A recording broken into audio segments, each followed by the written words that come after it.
Moving on from the cash budgets, we now will look at how to prepare a functional budget.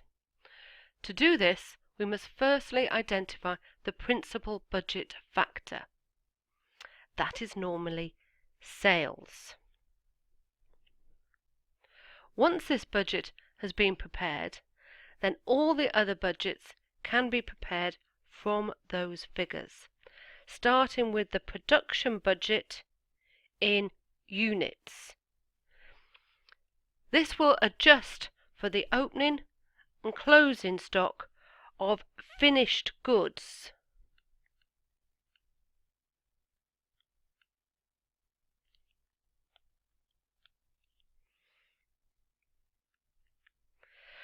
Once you have the production budget in units, you can then prepare the labour budget by looking at how many hours required to make one unit.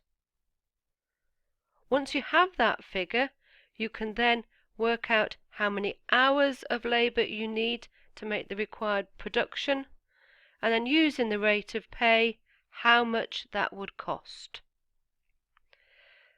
With the production budget, we can also go on to calculate our material usage budget. And the material usage budget looks at the quantity.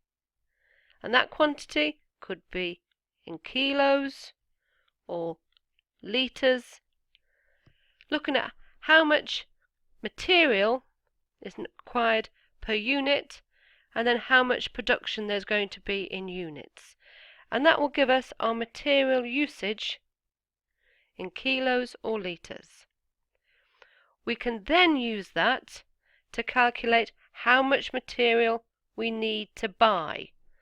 And the material we need to buy will be adjusted for by the closing and opening stock of raw materials. And that will give us our material purchases quantity, which we can multiply by the cost per unit, which will give us our material purchase budget in pounds. We can then put together a production cost budget. This will take the material usage budget in kilos from here, multiplied by the cost of materials. And then we also include the labour budget from previously calculated, and to that we would add any overheads, possibly using an overhead absorption rate. And that will give us our production cost budget. Finally, we can prepare a budgeted profit and loss account, taking the sales budget from previously calculated, deducting our production cost budget. We can illustrate the first part of this process, how we go from the sales figures to our production budget, by using example 6.2. I've already put the sales figures into the table for quarter 1, quarter 2, quarter 3, quarter 4, using the information in the question. Expected sales are 25,000 units for quarter 1 and quarter 2, and 30,000 thereafter. We then use the question to put the other information in. Opening stock is expected to be 10,000 units. Closing stock should be 20% of the anticipated sales in the following quarter. So we prepare a working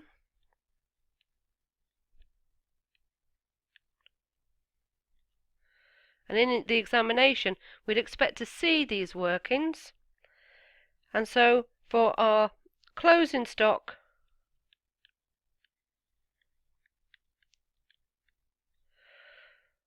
for quarter 1 is going to be based on quarter 2 sales, which is 25,000 units, at 20%. and 20% of 25,000, 5,000 units. So I can put my 5,000 units into the table as my closing stock. I now need to calculate the production required. And if I look at my figures, I've already got 10,000 units in my warehouse. I don't need to make them, but I need to make my amounts to be sold and my closing stock. So the production I require for quarter 1 is going to be 5,000 plus 25,000 minus 10,000, and that will give me 20,000 units. I can then move on to quarter 2. My opening stock for quarter 2 will be my closing stock for quarter 1.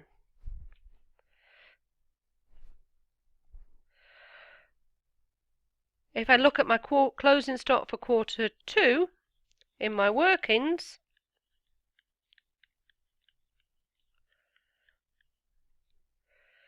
I'm going to look at quarter 3 sales,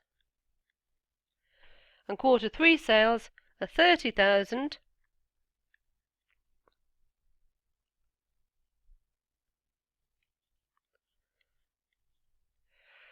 at 20%, and that equals 6,000 units. And I can put that into my table. Again, I look at the figures that I've calculated.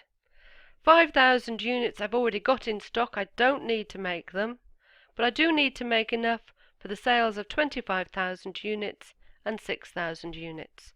And that will give me production required of 26,000 units. My opening stock for quarter 3 is going to be my closing stock for quarter 2. I don't need to recalculate the closing stock for that period, and so I can indicate that this is going to be my closing stock not just for quarter 2 but quarter 3 and quarter 4, because we've got no further increases.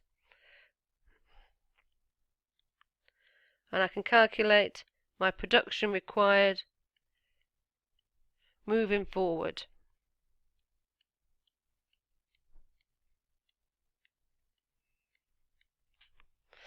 Now sometimes you'll be asked to look at the figures for the whole period.